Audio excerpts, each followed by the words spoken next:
A forgotten artifact lies in pieces on a planet far from Earth.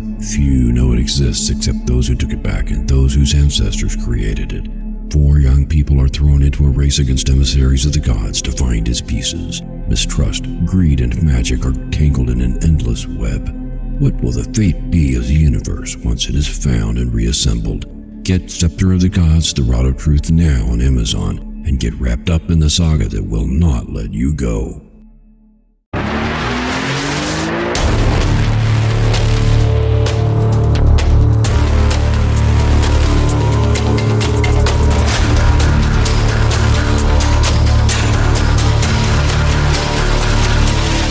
Good morning, and welcome to the Motivational Devotion, where we are merging motivation and spirituality to create a daily dose of confident positivity. I hope that this morning's podcast will help you to be more spiritually and positively motivated so that you can transform your day. Good morning, I'm Mark the Writer, and I want to thank you for joining me today as we continue our series, 50 Ways to Love Your Soul. I hope you've been able to follow along with this series and are finding it helpful in getting your new year going in the direction of your lifelong goals, as well as in deepening your spirituality. If you know anyone who could use some encouragement in setting goals or spiritual development, then please share this podcast or the blog version from motivational-devotional.com. What do you think about what you think? Is that confusing? It shouldn't be if we break it down a little. Everybody thinks millions of thoughts throughout the day. Some of us feel like we think millions of thoughts in an hour. We might. I'm not sure how a person would measure that. It's not like we have a thought meter anywhere that would measure our thought flow the way the water is metered on the way into your home. That would be pretty cool, though, wouldn't it? Maybe not. Once we were able to measure how many thoughts we were thinking, someone would figure out how to charge us for the quantity. Anyway, here's the thing about thoughts. Any thought is just a blip of energy until you can put intent behind it. That can be either good or bad, just like electricity, because if it's a negative thought, it's only the intent that turns it into either a negative or positive outcome. How can a negative thought result in a positive outcome? Well, easy. Just like a positive thought can have a negative outcome. Let's say you have a negative thought, such as you look in the mirror and you think you look bad or unhealthy or fat or skinny or whatever. Negative thought. So the intent you apply to that thought is that you're going to change it, and so your intent fuels a positive action that gives you a positive result.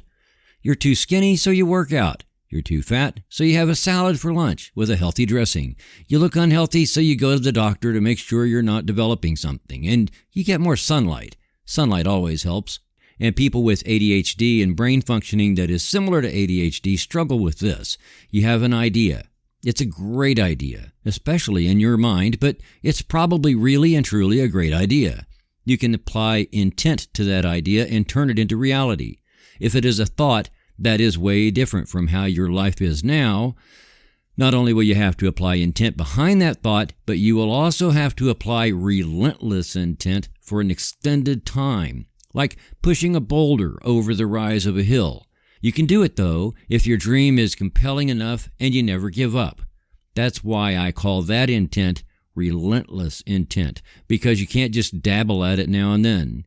What would happen if you pushed that boulder, decided it was heavy and you'd work on it later, and then let it go? It might very well roll back on top of you. So your intent has to be relentless if you're making a big change, very unlike anything you've ever done before. But that positive thought can be met with intent that may be a good intention, but we've all heard that the road to hell is paved with good intentions, haven't we? Why is that? Because any positive thought with intent applied recklessly and without a solid plan can have disastrous results.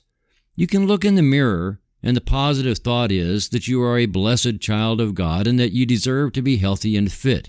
So you jump on your exercise machine and get vigorously into it to the point that you are excessive and pull a muscle, or worse, maybe give yourself a heart attack.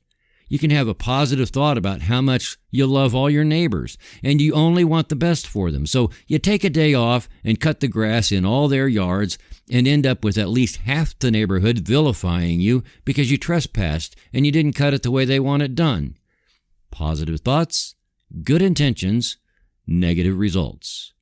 So, as we think today about loving your thoughts, I would suggest this. First, if you have negative thoughts running through your mind, realize that they are just energy, and energy can just dissipate like lightning striking in a field.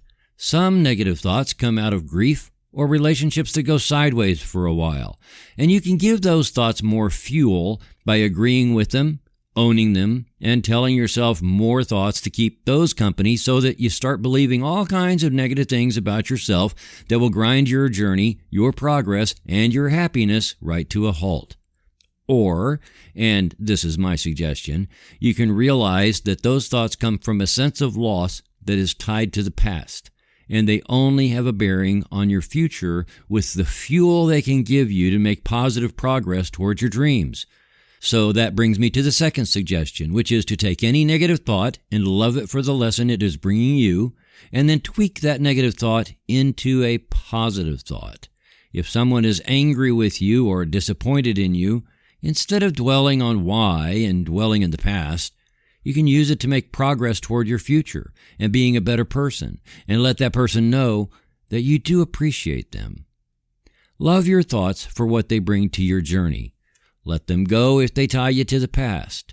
Fuel them with relentless intent if they will get you where you want to go. Your thoughts have power if you give them power. So fuel your thoughts with the confidence that all of creation is conspiring in your favor, and trust that the universe always has your back. The Buddha said, "We are shaped by our thoughts.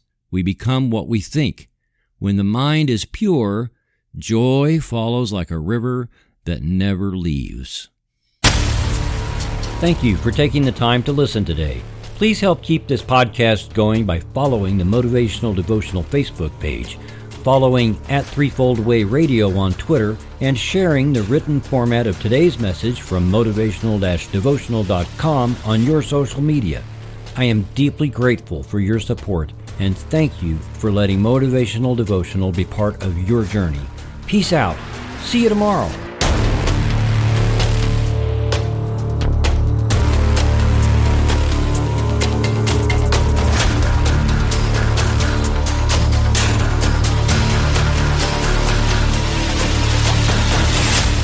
Motivational Devotional is a production of Threefold Way Radio, LLC.